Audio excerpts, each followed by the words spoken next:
Sekejap. Saya tengok ni video. Allah Akbar. Kita netizen dekat media sosial ini. Jadi, ada dua perkara yang aku rasa benda ni. Ada lagi satu ni. Abang nanti duduk dengan tok nenek je. Mama, papa kena masuk PLKN ni. Yelah dah kalau. Baru-baru ni kita ada isu baru yang dibentangkan Parlimen, iaitu PLKN 3.0 akan diadakan semula. Selamat datang ke Sembang On Point, sebuah channel yang aku wujudkan untuk sembang dan juga cerita pendapat-pendapat aku daripada perspektif aku sendiri yang tak ada kaitan dengan mana-mana pihak yang hidup ataupun yang telah meninggal dunia. Jadi macam kita tengok dua hari lepas tu, tak silap aku, semalam satu hujahan yang dibawakan dari Parlimen, iaitu dibawa oleh YB Muhammad Hassan, ataupun senang kita sapa dia Tok Mat, kalau orang Negeri Sembilan panggil Tok Mat. Okey, jadi apa yang dibawa iaitu satu hujahan yang nak bawa kita nak hidupkan semula PLKN 3.0. Tapi bukan itu yang jadi isu hangatnya. Isu hangat sekarang ni adalah apabila dibentangkan kriteria-kriteria yang akan menjadi calon-calon PLKN ni adalah antara jumlah umur 16 hingga 35 tahun, guys.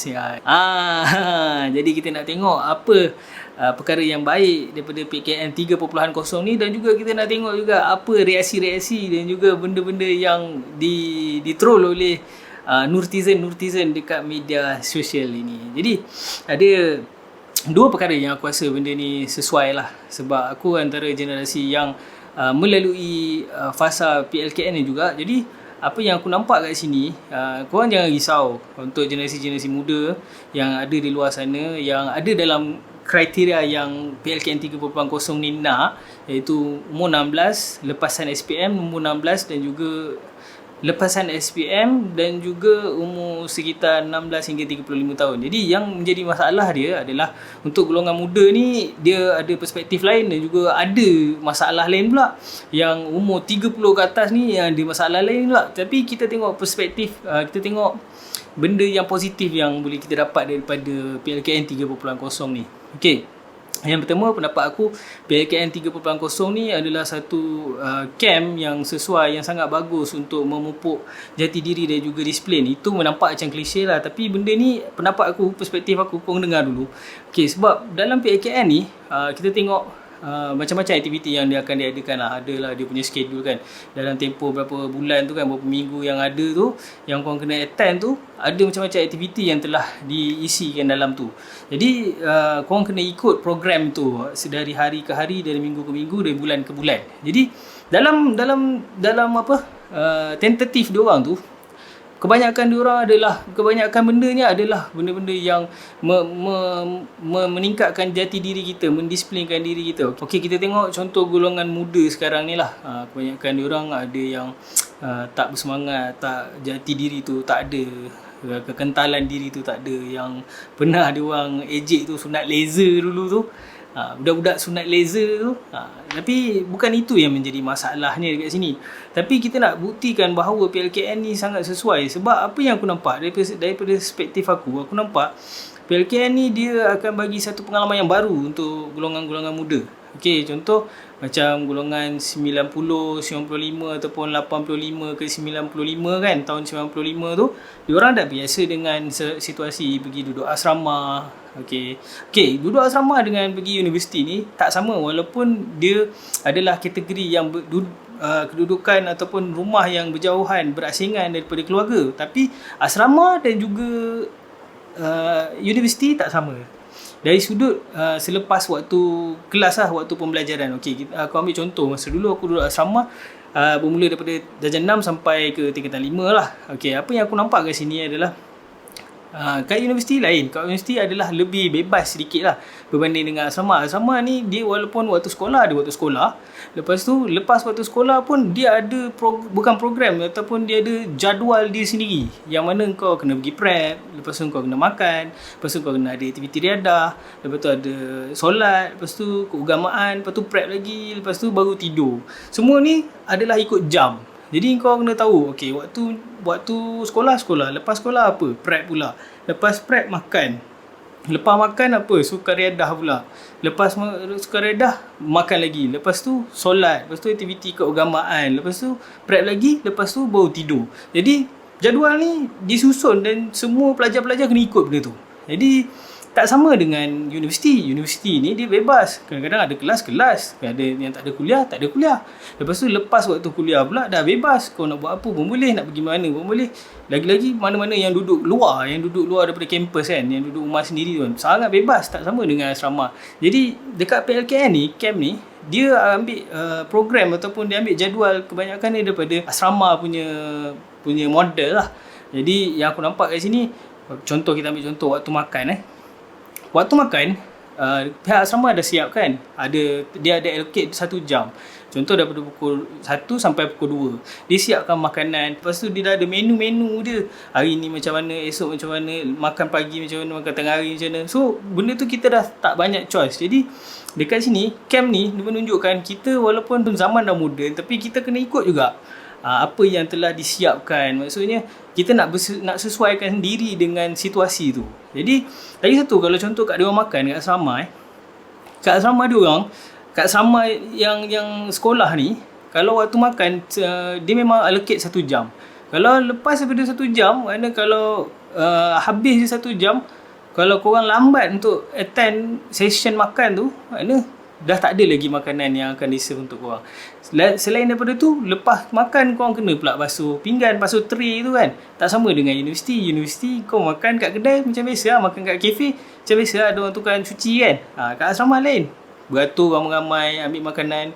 Dah makan, kena makan cepat-cepat.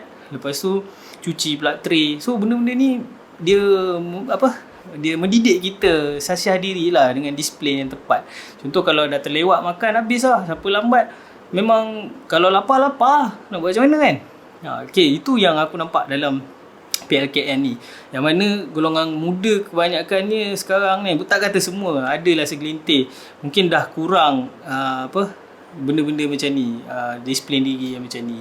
Jadi bila ada PLKN yang terbaru ni, diterapkan balik. Siapa yang tak pergi asrama ataupun siapa yang nampak disiplin kurang sikit, orang masuk kat dalam ni. Okey, itu yang poin yang pertama. Yang kedua pula yang aku nampak, PLKN ni bagus sangat sebab dalam program dia tu sendiri, dia ada program-program yang membina kita punya ilmu pengetahuan tentang kita punya kerajaan, lepas tu pemimpin kita, sejarah kita. Dia menerapkan nilai patriotism kat dalam diri kita. So macam kebanyakan program, kalau siapa pernah attend program BTN, Biro Tata Negara, dia lebih kurang program tu. Ada modul yang dia ambil masuk ke dalam tu. Selain daripada tu juga, program dia ada program yang mengajar kita macam mana nak handle waktu survival. Contohnya waktu dalam hutan, macam mana nak ikat, macam mana nak setting kemah, macam mana nak uruskan diri ketika dalam keperluan asas tak ada, contohnya tak ada air paip apa semua kan. Jadi benda-benda ni bagus pada aku nampak, sebab bagi exposure macam mana kita nak ni. Tak adalah sampai kita tak ada idea sangat. Contoh kan, ada pernah virus satu kali sebelum ni, ada budak universiti tu tak ada kampus suruh masuk awal, tapi kafe tak buka, menangis-nangis buat video. Bukanlah aku nak kecam, tapi itulah kita nampak benda yang berlaku sekarang ni pada golongan muda. Jadi program macam ni, dia asah kita punya diri. Macam mana kalau waktu survival tak ada makanan, tak ada keperluan asas, tak ada elektrik. Lepas tu dia ajar macam mana nak ikat tali, banyak lah dalam tu kan. Lepas tu macam mana nak handle diri waktu dalam hutan, tak ada panduan. Lepas tu yang paling penting, tak silap aku, ada dalam camp PLKN dulu ada kemahiran untuk menggunakan senjata. Macam mana nak guna senjata-senjata tu lah. Waktu pisau ke, ada setengah yang pakai senjata api kan. Tapi tu bagus exposure supaya kita tahu waktu nanti perang nanti.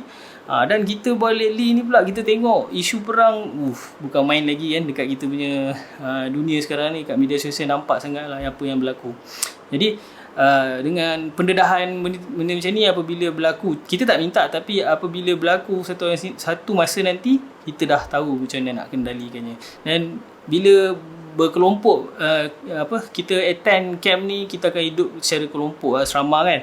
Jadi dia mengajar kita macam mana berinteraksi, bergaul dengan sama ada sama umur ataupun umur yang lebih tua. So cara kita berinteraksi tu bagus. Macam mana kita mensesuaikan diri dengan komuniti masyarakat kan. So bila ada camp macam ni, dia mewujudkan komuniti dan kita boleh adapt dengan situasi dan juga persekitaran macam tu. Tak kurang juga kita tengok idea-idea ataupun bukan kecaman lah, reaksi-reaksi daripada nurtizen korang tengok kat komen ni ada yang kata betul juga kalau contoh yang kena attend tu orang umur 30 ke atas yang dah kahwin kan, baru je lepas katalah masih menyusu lagi kan, masih menyusu badan. Biasanya menyusu badan 2 tahun kan.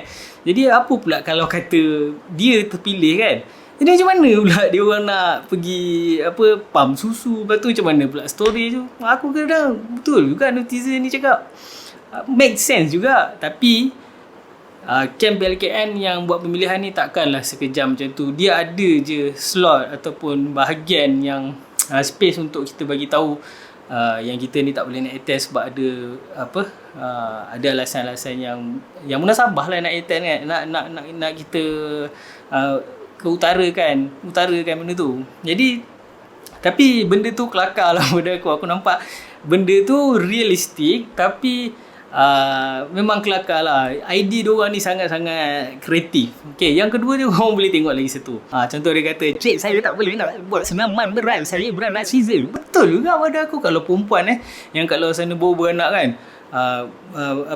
lepas bersalin tu dia bersalin menggunakan cara Caesar lah. Tak boleh nak buat perkara aktiviti berat. Yelah macam nak lompat rintangan kan, nak berlari lah, merangkak lah apa semua kan. Betul juga kan? Tapi kelakar lah benda yang ditunjukkan sini kan. Netizen ni diorang kreatif dalam mengeluarkan alasan tu. Cuma takkanlah pemilihan PLKN ni seteruk macam tu sampai kita tak ada ruang untuk bagi alasan untuk kita delay dulu ke extend ke ambil waktu lain ke kan. Jadi aku nampak memang kelakar lah. Kau main lagi reaksi netizen kat sini. Ini tak tahu daripada platform mana. Ada lagi satu ni, abang nanti duduk dengan atuk nenek je, mama papa kena masuk PLKN ni. Yelah dah kalau suami isteri, contohlah kita ambil contoh suami isteri kena pergi PLKN. Terpaksa tinggalkan anak dekat dengan mak kita kan, ataupun atuk dia lah. Memang kelakar, kreatif lah diorang ni. Aku tergelak-gelak tengok ni. Dah tak kira lagi yang masuk video yang buat sajak punya video. Allahu Akbar. Jadi itu saja aku punya pendapat hari ni dan itu saja kita punya borak-borak hari ni. Jadi kalau korang rasa korang suka konten macam ni, terima kasih kerana support. Jangan lupa tekan butang like dan sedekahkan aku butang subscribe dan tekan butang loceng untuk tidak ketinggalan konten seterusnya. Jadi InsyaAllah sehingga kita jumpa lagi untuk next video. Calo-calo!